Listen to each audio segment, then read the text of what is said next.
Welcome to Miracles in the Madness, where faith meets the chaos.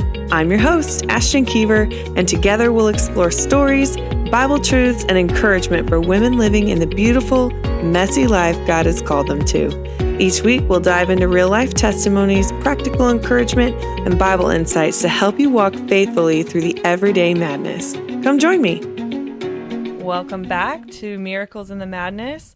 I am your host, Ashton Kever, and today I am very blessed to be sitting here with one of my good friends.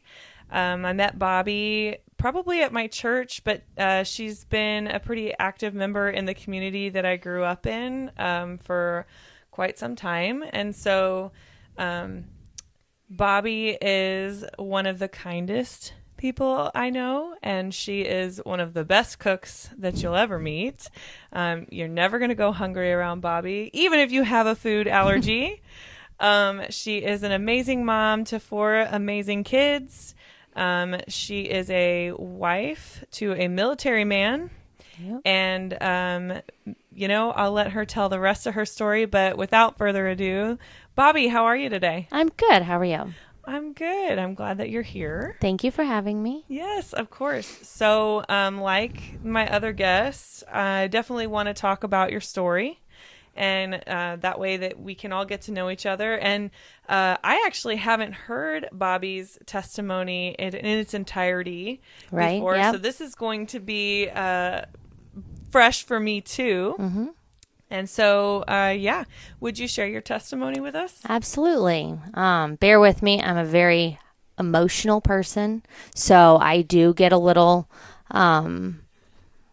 worked up occasionally, but only for all the good reasons. So, no, I grew up in a little town in central Missouri. I didn't grow up in church. There was no faith base. My parents didn't have a background in church, or neither did any of my grandparents. I didn't even really know that people attended church on a really regular basis as far as like a lifestyle until I was almost a teenager, probably. Oh, wow. I was invited by a friend to a little bitty old Baptist church down where I grew up. And as soon as I went into that building, I knew that it was something special. So leaving there, I went home and I was telling my parents about this amazing church and how loving and welcoming they all were. And I was met with some typical non-Christian responses in that. You don't have to go to church to believe in God, or, a lot of churches are full of hypocrites, or they just may think that they're better than us and they're after money and tithing, and we can't afford that. But like the biggest thing that shocked me was that when they said that you didn't have to go to church to believe in God. And this is one of the first times I ever even heard my parents talk about God. And so, like, not even having the acknowledgement that they had a God base or had a religious past was like mind-boggling to me. That was my mom talking, and I didn't know my dad had any faith background either. So after that, it kind of got my brain going, and I knew that is when like my seeds were initially planted. I attended the church occasionally just with that friend from time to time. She would invite me, and sometimes my dad would drop me off, but it was like strictly under the conditions of no God talk. Like, don't ask me to go. Don't bring it in, don't bring it home with you. Like, I'll take you, I'll drop you off, whatever, but don't ask for my involvement. That is so interesting to me. Yeah. Later, I learned that there was some church hurt in my parents' background. So they had both left the church when they were very young because of what had happened to their families and stuff. And still to this day, there's no church base. They'll come occasionally for kids' events or pageants or whatever, but they never moved past their hurt from when they were young. So I couldn't wrap my mind around like how I felt when I was at church compared to like this hurt that my parents had felt. So I just kind of moved on. I didn't really attend church after a certain amount of time, like a typical teenager, especially when your parents aren't involved. But from that point on, I was super intrigued by God and by church, and was always willing to ask questions and go when somebody asked me. And one of my sisters, my oldest sister, had started growing her faith and was involved in going to a big Catholic church in St. Louis with Latin masses. And I was like super intrigued because, the only experience I had was small town little Baptist church to this beautiful, huge cathedral in the Catholic church. And I'm like, it's pretty different. It is a huge difference. But like looking back, each of those churches that I stepped foot in was all seeds planted to lead me on my faith journey. My sister played a huge part in answering questions. How did your sister find faith? So her husband is Catholic. Okay. So when they got married, she converted, and they were married in a Catholic church, and then started attending regular, mass. And okay. There's a big age gap between us, so I would go stay for like a week or two in the summer on and off, and I would go to church with them, and I just saw what their faith walk looked like, which I had never been in a like home setting of like going to church and then talking about it or asking biblical questions and having somebody to feed into me besides just in the church setting or the Sunday school setting or a youth event or whatever. So that was a huge part of my path along my road. But to that point, I kind of had the same thought process as my mom. Like I didn't have to be a church member to believe in God and to pray and to pursue my faith. Again, I was so intrigued by it, but I didn't know how to live it or walk it or any of that. Like I didn't have an example of it. Yeah. So as I hit my mid-teens, so 16, 17, my world went a little crazy. Or if you ask people in my life, they'd say I went a little crazy. Oh, no. I ran away. I moved out. I was in a super toxic relationship. There was a lot of addiction, drug deals. There was a lot of depression and abuse.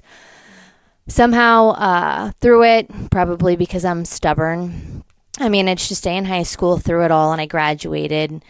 But thankfully, knowing now and looking back, God kept me in school because it was the only resemblance of normal.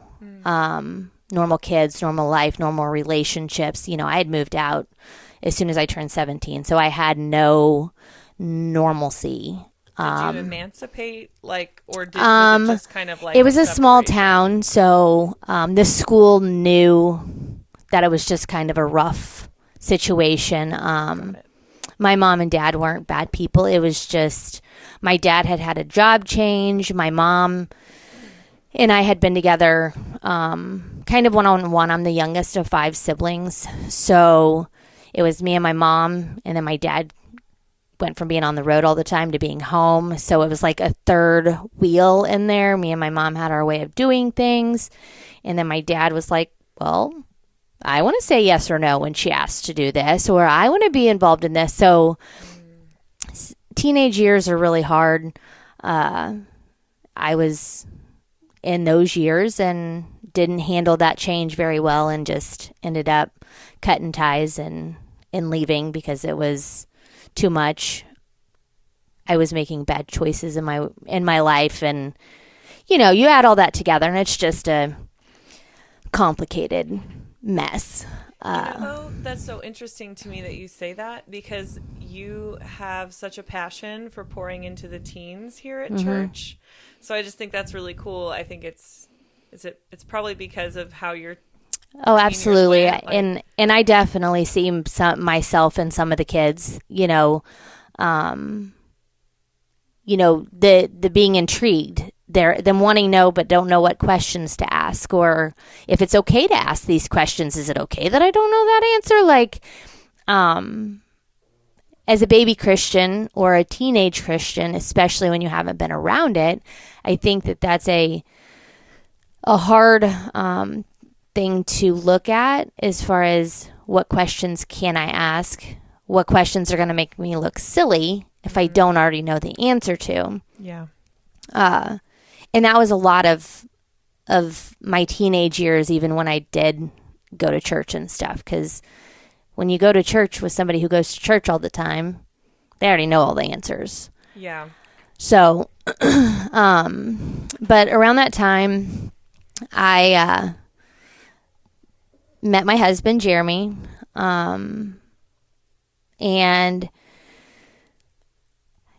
like going through high school, he was there before the super crazy hit, and he was one of the people that was not toxic, and he wasn't manipulative, and gave me a resemblance of normal and kindness, because, the people I was running around with were not those type of people. I mean, I had good people too, but they were broken people. They were broken kids from broken families, and that's all they knew.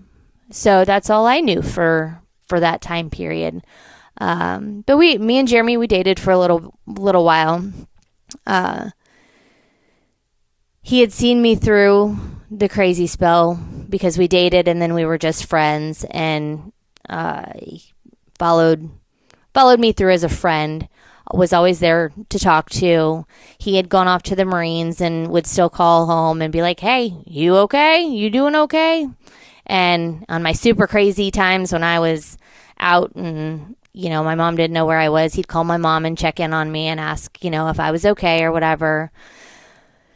But I finally got away from the toxic world I was in, and after getting out of that, Jeremy and I began dating again, which was right after I got out of high school. And he lived in California at the time. He was in the Marines, active duty. But we were dating, and we decided to get married, but I still had a little bit too much toxic stuff going on in my world. So I was like, no, way too much happening in my brain. Like, I can't do this. So we broke it off.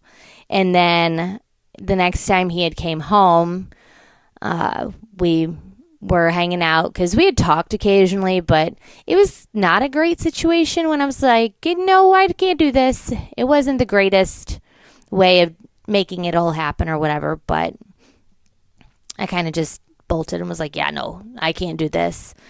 And then he came home for a couple weeks, and he had came to visit me, and we hung out for a couple days, and we had gone over to my mom's house, and she's like, "What are you two going to do?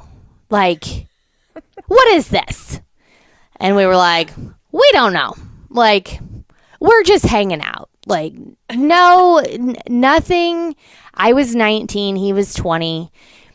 Like, we were safe friends. Like, we talked. We were just good friends, and neither of us had to monitor anything we said. We could just be ourselves, be comfortable, and hang out. Yeah.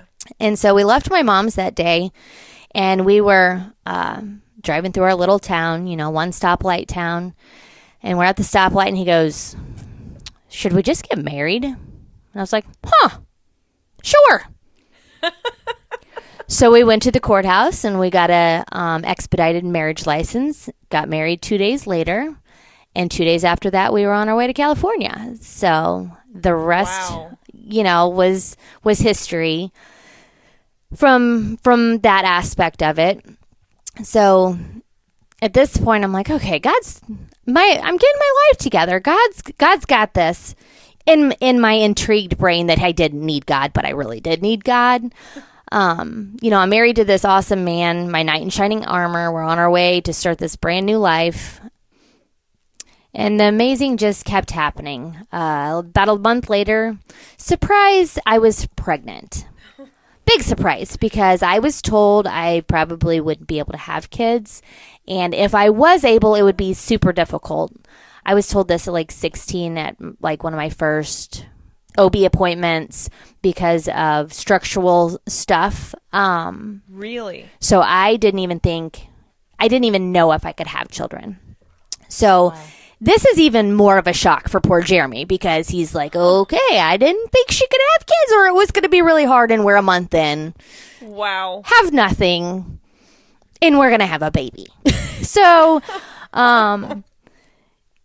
the shock finally wore off and we were super excited to be growing our little family. At my 16-week or my 20-week ultrasound, they told us that we had some pretty major issues with the baby, and we were looking at probably Down syndrome or some possible other severe conditions and syndromes. After lots of prayers and demanding that God make my baby healthy, we found out that Zach only had one functioning kidney, but thankfully it was not caused by one of the syndromes or problems that they were thinking it was.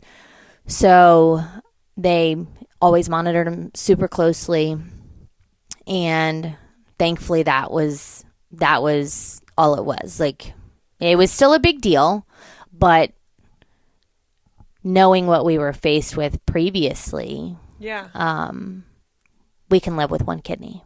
Right. Everybody can live with one kidney. There's risks, there's things through life that you have to be careful of, but he was going to be okay. Yeah, wow.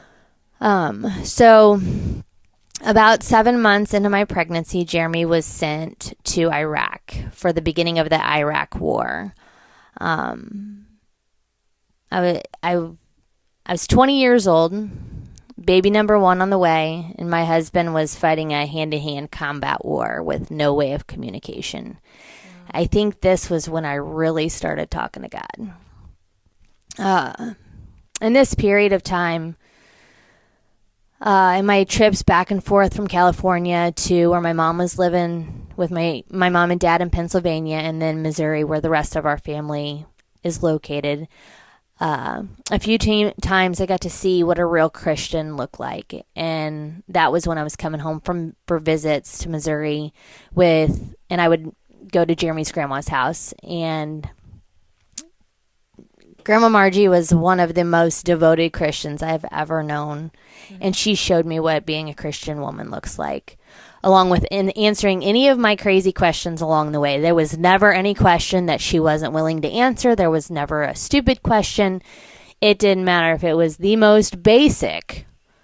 Now, was that in the New Testament or the Old Testament? Or, wait, what's the difference between the New Testament and the Old Testament? Or where was Moses at in this timeline? Like, I knew nothing. And she was always willing to talk me through it.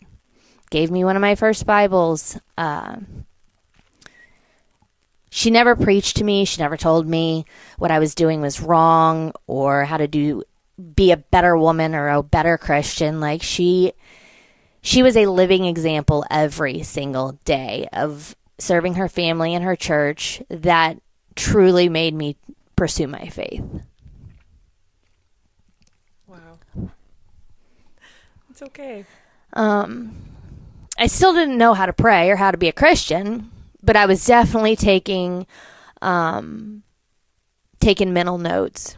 And once Jeremy got out of the Marines and we settled back home in Missouri, we decided it was time for another baby. And just after finding out we had another baby on the way, we learned it was coming with another deployment. This one was about 15 months long, so Zach would have been about 2, not quite 2.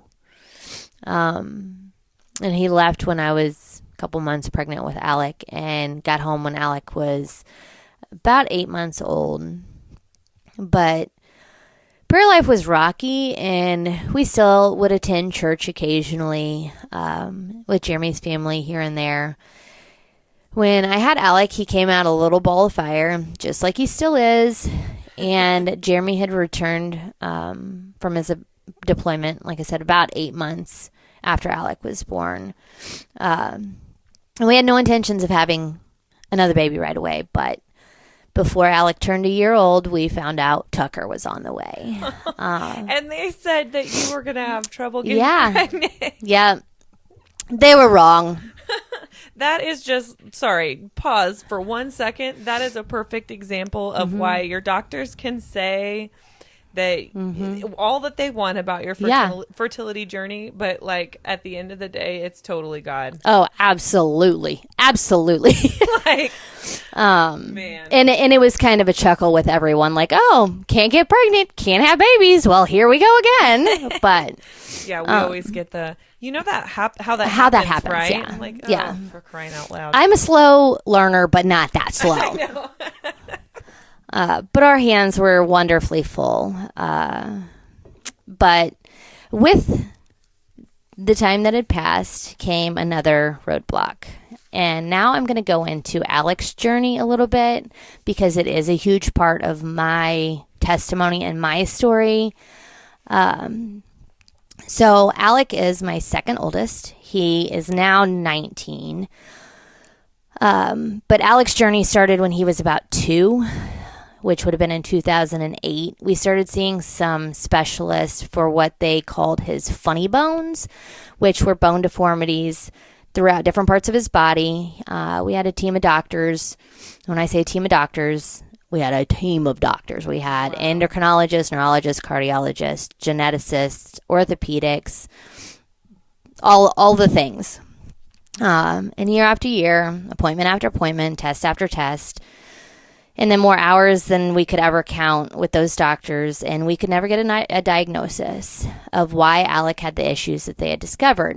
They just kept saying with medical advances, mostly with genetic testing, someday we'll find the answers. Hopefully someday we'll find the answers. With genetic testing, from the time Alec, we started this in 2008, every couple years, it almost around doubled, if not tripled, the amount of genes that science could test.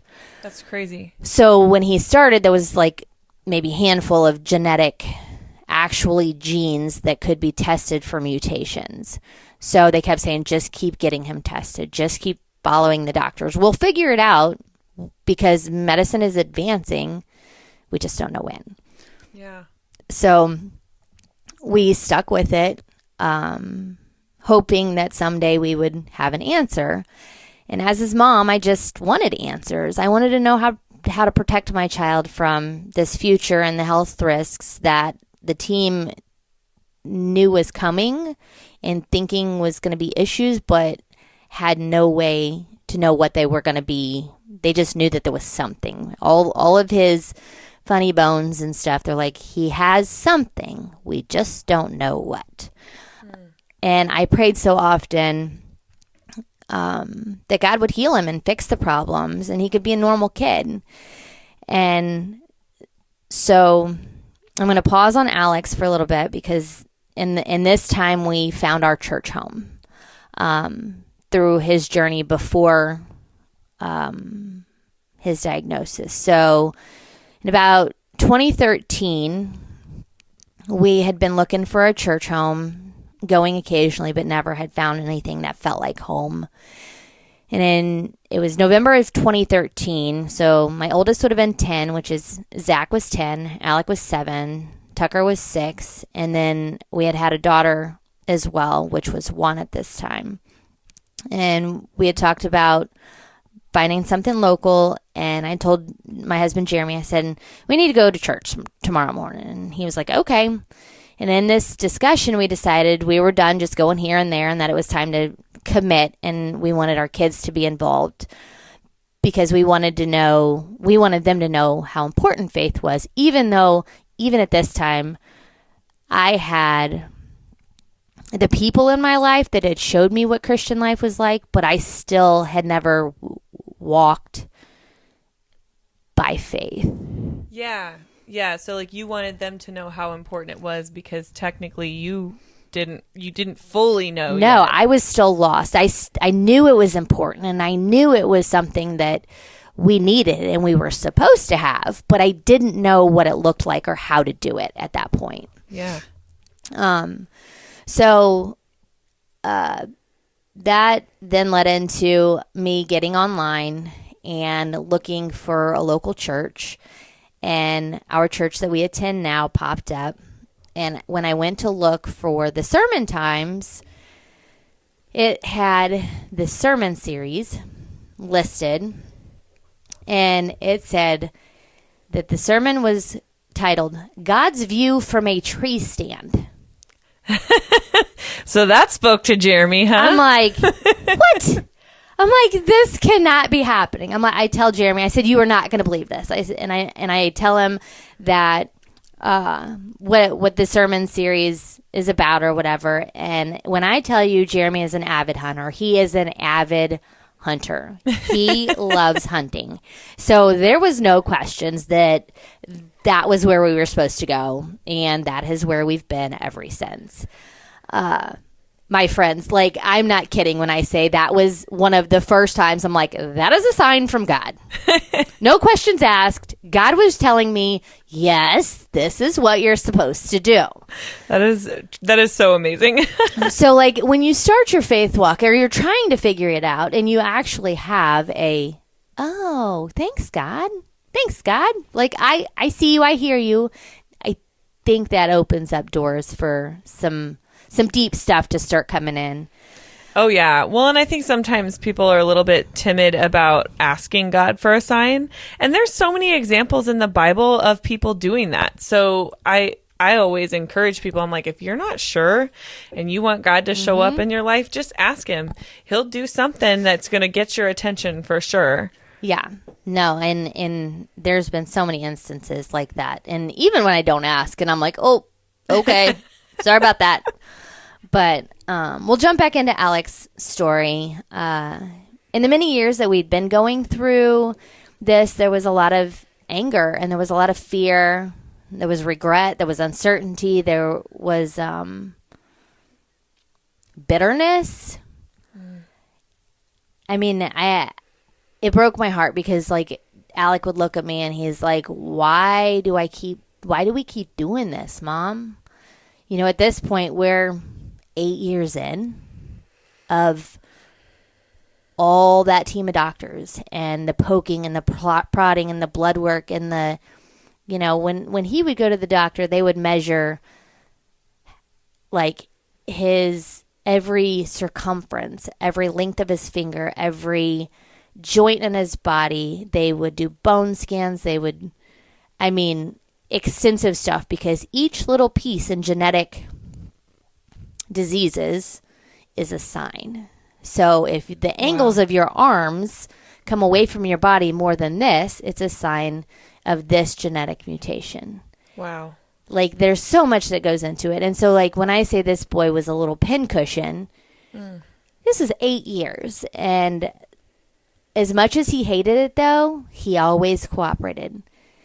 He'd complain a little bit before we got there, but one of the key parts, I think, to Alex's story was I always told him the truth, and I always told him what we were doing. Yeah.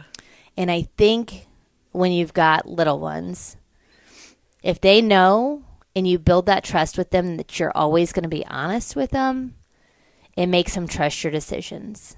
And even now, if I say, Alec, we need to do this for health stuff, he's like, okay.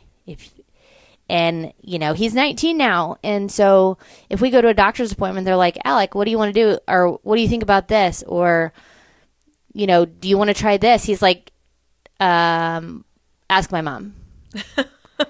Like, she's my co-partner in this. And he knows that I've always been truthful with him. So anybody who may be facing stuff like that, I would want to encourage them, like, it's scary for them, but if you tell them the truth, it builds a level of trust beyond anything else that you can ever build in those situations. Yeah. So I don't ever have to worry about him questioning medical stuff because he knows that I've always been straightforward with him. Nothing's been hidden. Nothing. I haven't sugarcoated it. Like, dude, they're going to have to take a bunch of blood today.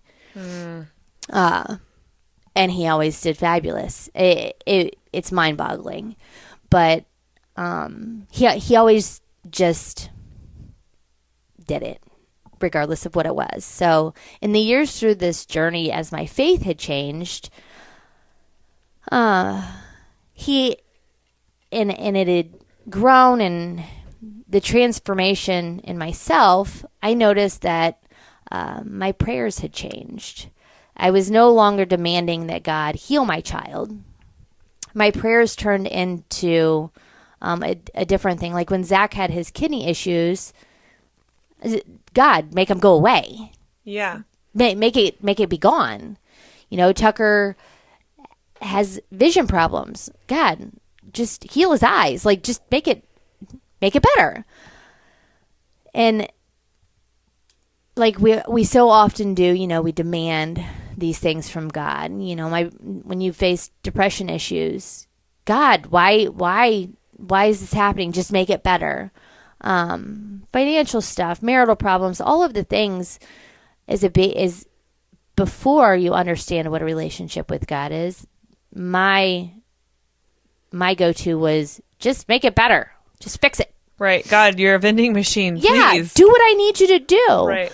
But over my journey, I realized that I had started asking for wisdom and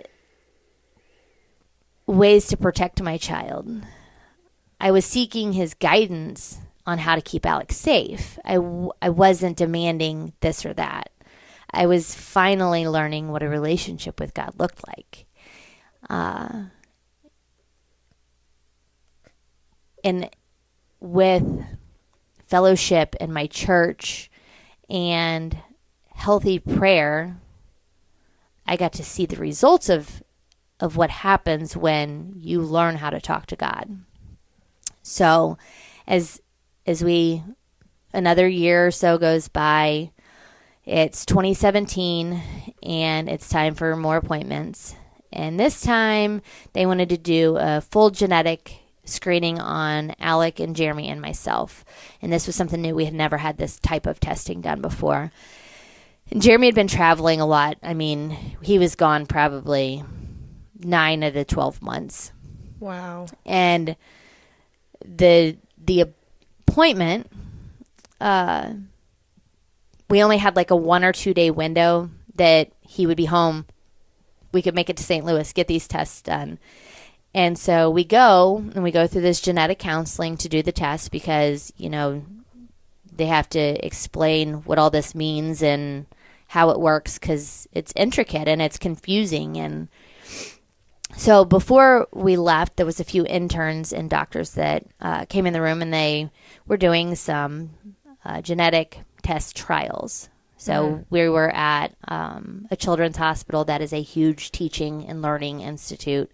So it's not uncommon for there to be interns or students or whatever. And I've always been totally fine with it. And so when they had asked about using Alec in this trial, I'm like, absolutely. Like if it could help some other kids or people or whoever, absolutely. It's another vial of blood. What's it going to matter? Right at this point. At this point, we're doing it anyways. Right.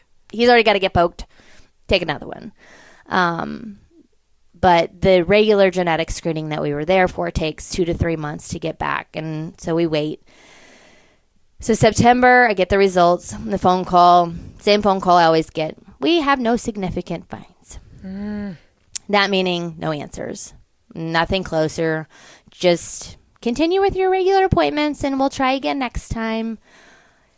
Well, Tuesday comes, April 10th of 2018, and my phone rings, and it is the genetic doctor on my caller ID, and I'm immediately like, oh, I'm a terrible mom, I forgot an appointment, like, oh no. Oh no.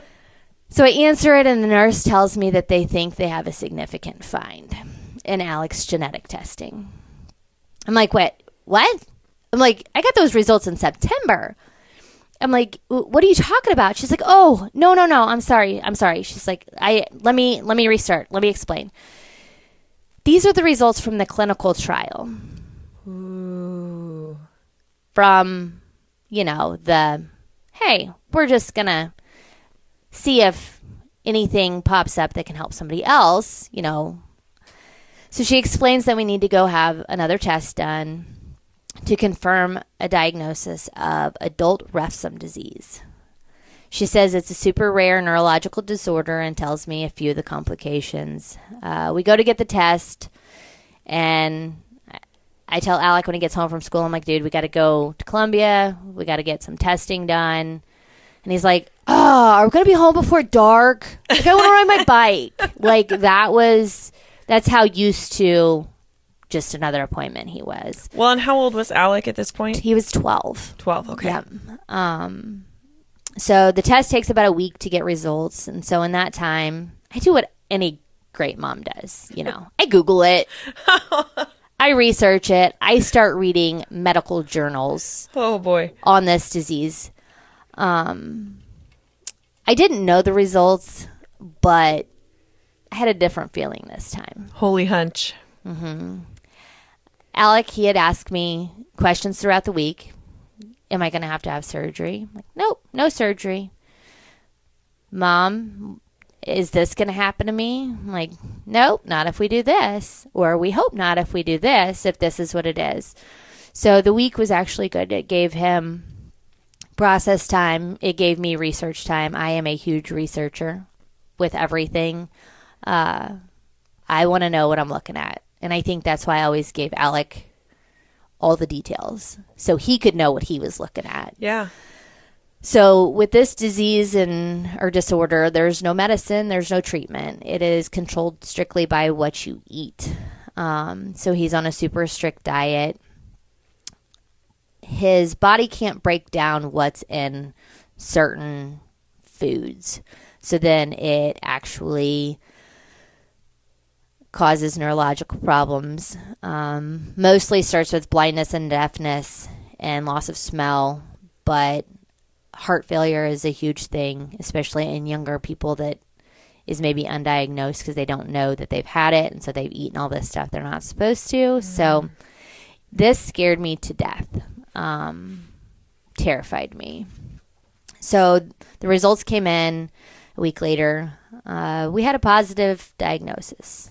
Adult Refsum Disease. Now we have to tell Alec, and we tell him the results are positive. And my 12-year-old looked at me and said, Mom, are these the answers we've been waiting for? Mm-hmm. I said, yeah, buddy, it is. I've got goosebumps. He said, then we can do this. This is what we've been waiting for. Mind you, 12 years of being poked and prodded. Like, he was so happy to just have an answer. So later that night is when I realized that God had given me everything that I asked him for.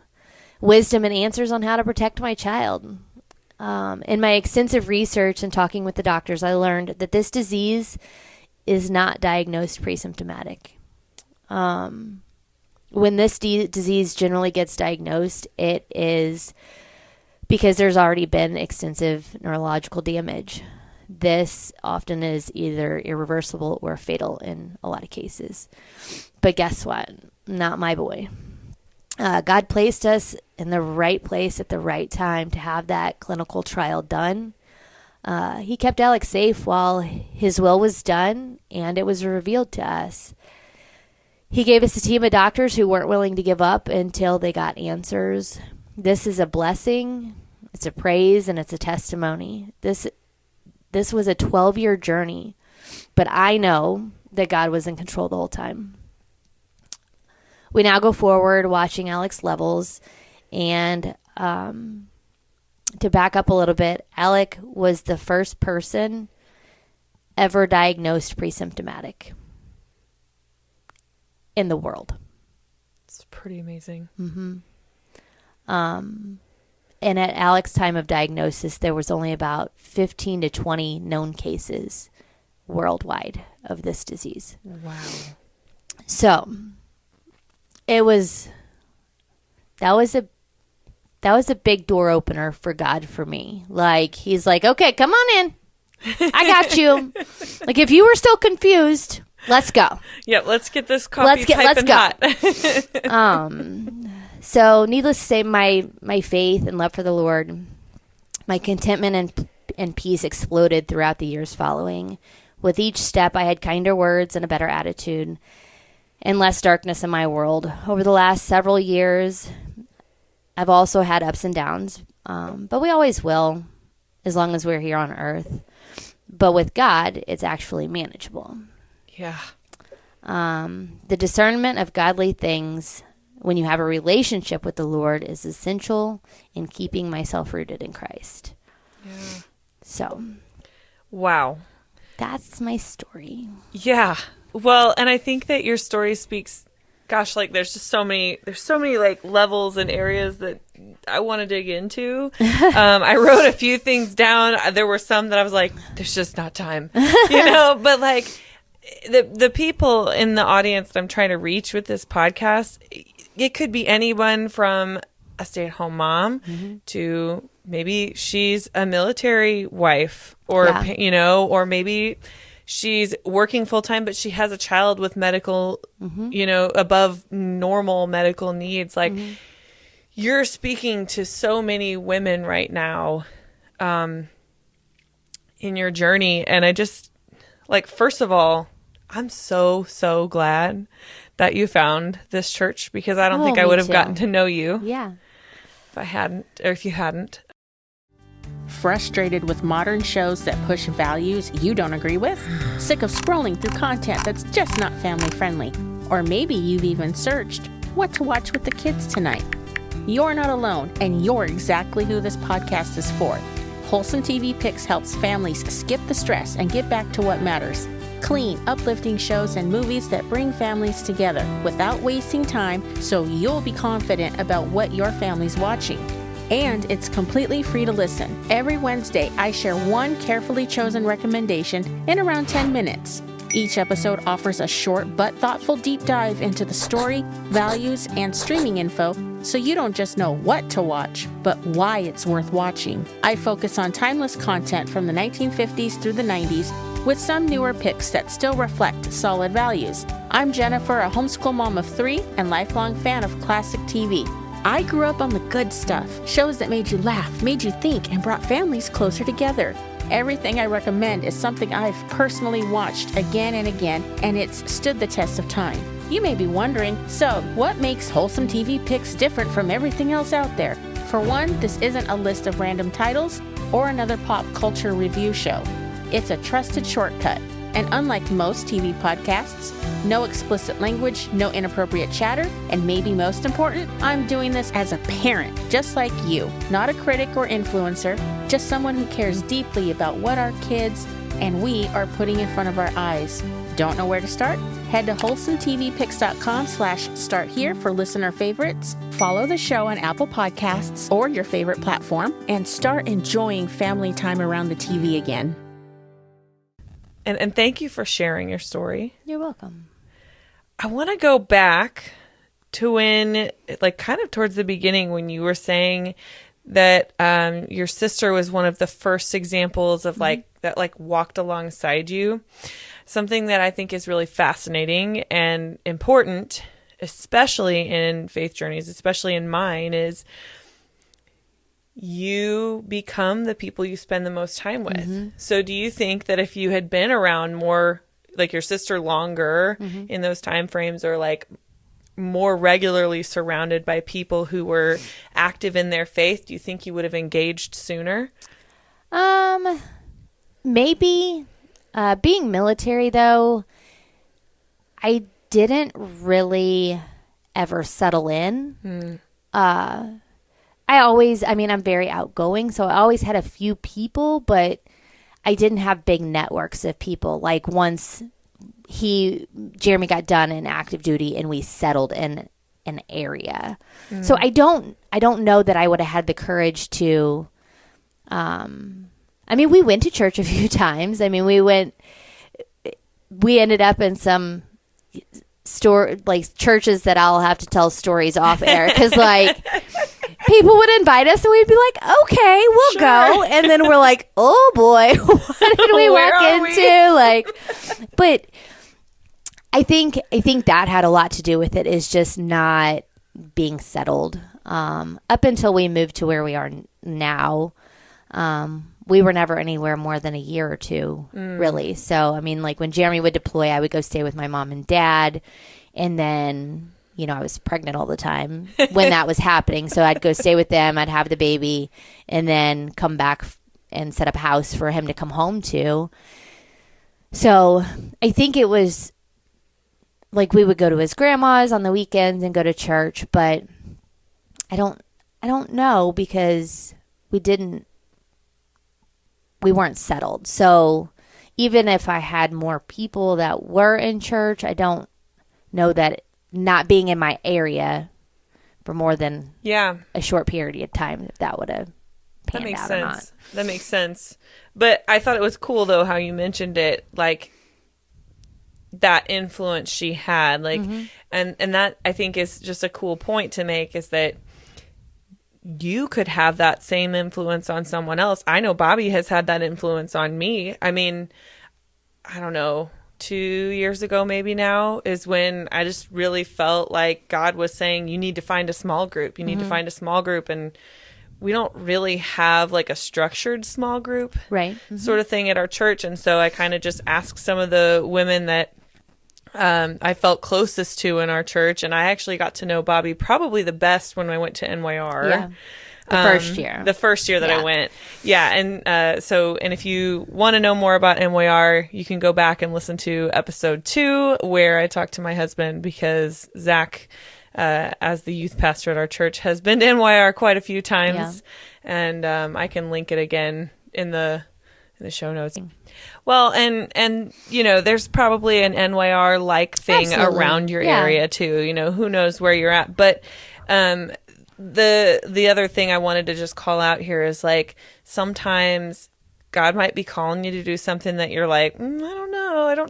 I don't know all of the teenagers at our church. Yeah. Wouldn't it be weird if I just like volunteered and was up on the mountain or a camping trip with them for a week? But, you know, sometimes in your service is where you'll find your deeper connection with God. Like, sometimes that service is how you really figure out the purpose that maybe God has for you. So, and I say that because, again, you know, everything that Bobbie has been through, I was going to ask you as a military parent, like, was it ever lonely?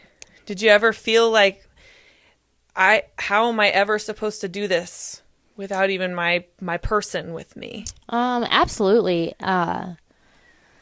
Absolutely. Especially, like, it's hard to think about, like, I'm 42 years old. And when you think about what's changed in the last 22 years, it's hard to realize that when Jeremy was deployed the first 2 times, there wasn't communication. There wasn't cell phones everywhere. They would completely shut down all communication. The second time he was there, the first time he was there was no communication. He didn't even know I had Zach till Zach was almost 2 weeks old, because the Red Cross couldn't find him because he was a foot soldier. Wow. So he actually had to trade a reporter for something to use their satellite phone to call home and be like, "Are you okay? Like, how's it going?" Wow. And I'm like, "You don't know, do you?" And he's like, "No." And I'm like, "Well, I had the baby." But they couldn't find him because they were on foot. And so you guys you didn't even write letters or anything? I mean, we did, but we didn't know if they were getting them because, like, the lag was so long. Yeah. Between the two, because I mean, when he went in 2003, it was the beginning of the war. Like, it started and the U.S. bombed, and then Jeremy was the first troops to go in on foot after the bombs. Ooh. So, like, when we entered Baghdad, it was Jeremy's unit that was going in to clear everything after it had been bombed. So, I think that set me up to be super grateful for the rest of it. Because after that, like, the next time he was gone, they had, like, internet. He could pay for internet, and, like, we could not FaceTime. Zoom or whatever it was back then. Skype or whatever. Occasionally. It was super expensive, so we couldn't do it all the time, but it was so much more than what we had the time before. And then as time has progressed, then, we had iPhones and we could FaceTime. And so I always miss him, but it's always better than where we started. Yeah. So I think that has always been something that I've kept in sight. It seems too like maybe the challenge you may have felt earlier on raising Zach and Alec by yourself a lot. Yeah. Mm-hmm. Maybe that built up some strength. Maybe that was like the time in the fire preparing you for the stuff you were going to go through with Alec, because like something else that I wrote down is like, you've spent an awful lot of time waiting. Mm-hmm. You've spent a lot of time in the desert wandering around, just looking for the answers, but trusting that God's going to provide them in his time. And like, man, that's hard. And it like looking back, I think the most amazing part is I didn't even know that's what was happening. Yeah. Like I knew enough and I was intrigued enough and I knew that God was good and I knew so I don't want people to ever be discouraged like I'm not good enough for God or I'm not living good enough for God, because in that season he's still guiding you. Yeah. And he's still got you. And he always loves you. Yeah. And that's super special once you get to the moment when you can see all that. Yeah, that promised land. The promised land of he really did have it the whole time, even though I struggled trusting. Yeah. Or I demanded these prayers to be answered. Once I started trusting and my prayers changed, he delivered what I needed from him. Yeah. So.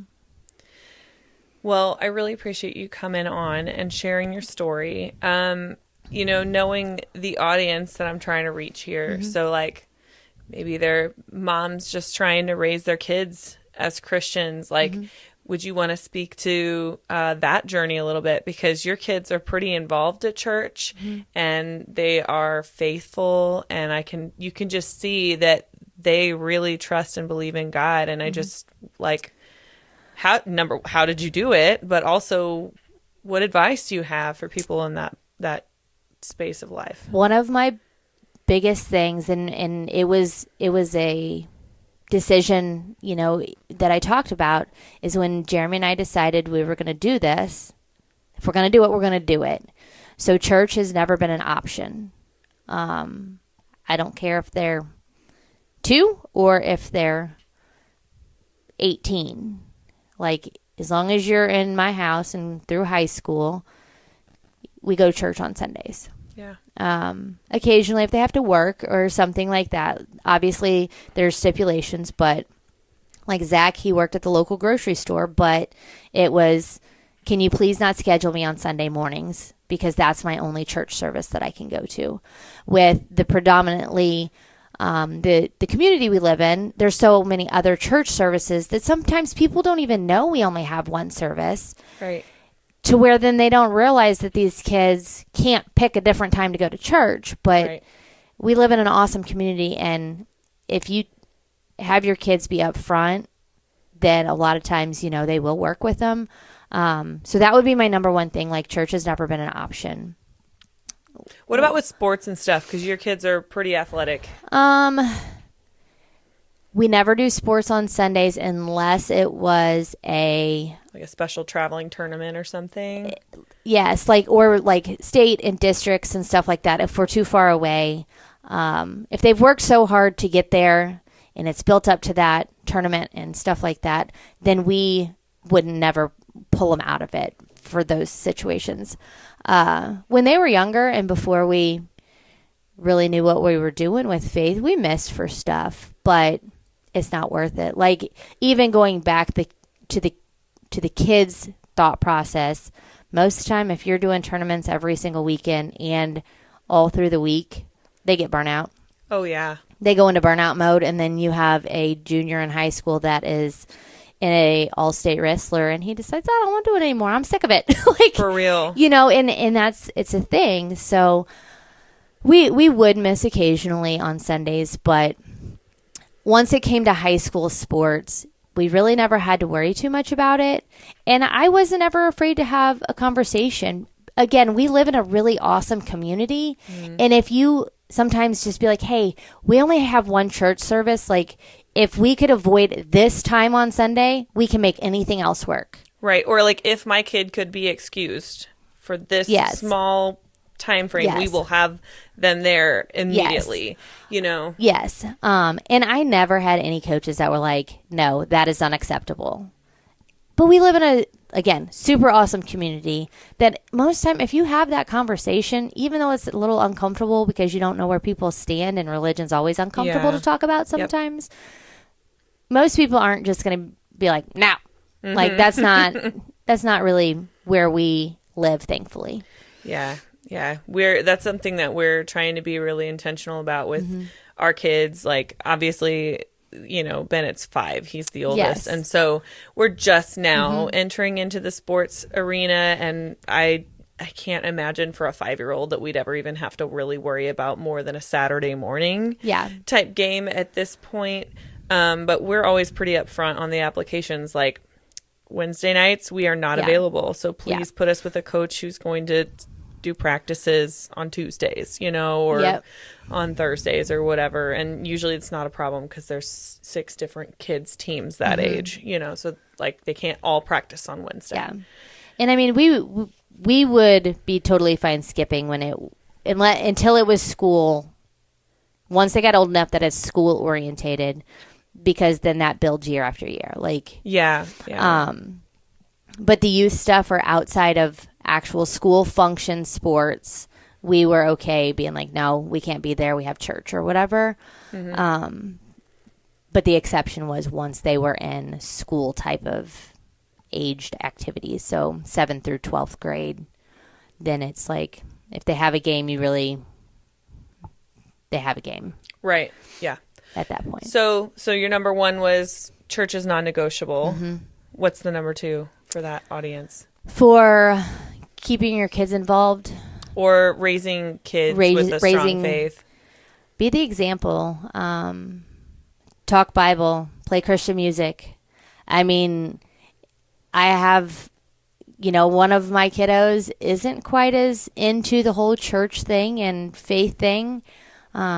The hope is that he will be someday because we've planted the seeds, but he can still sing the songs when he hears them because he's heard them so many times.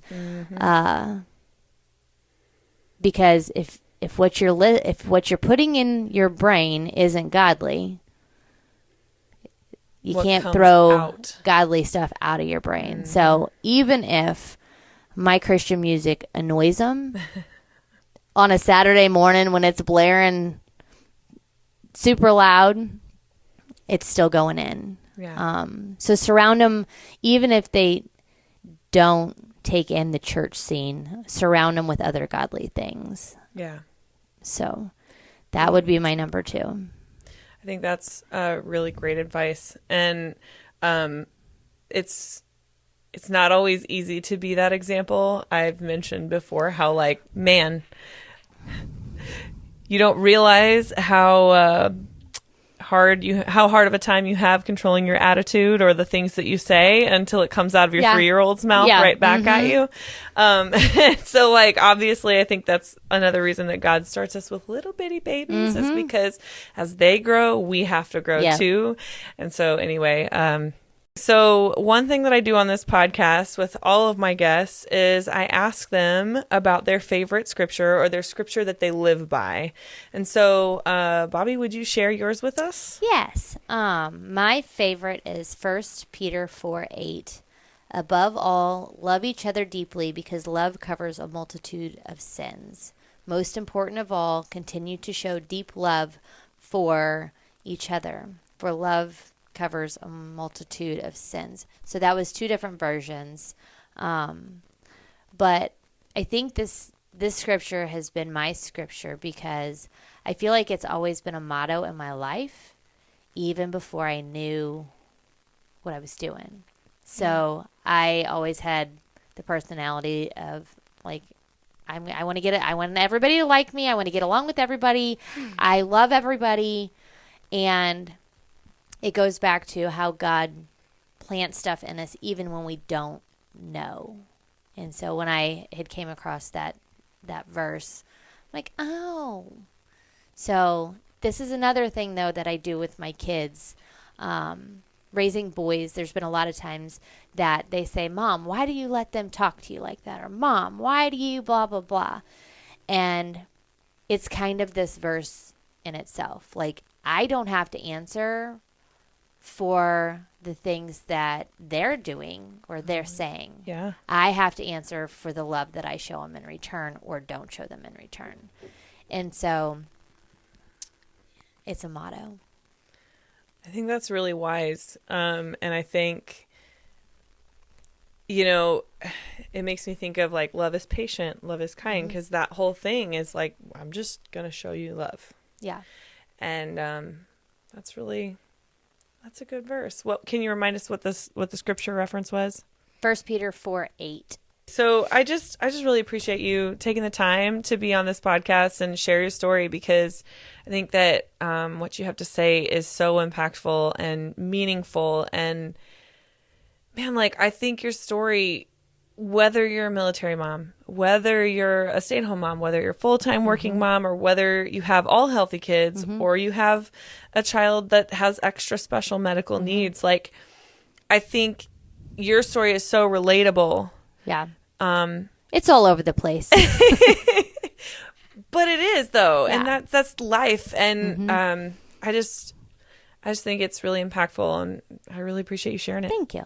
I was super glad you asked me. I was super nervous because I'm usually a big old crybaby, but yeah. You did great. I was super thankful that I was able to do this with you.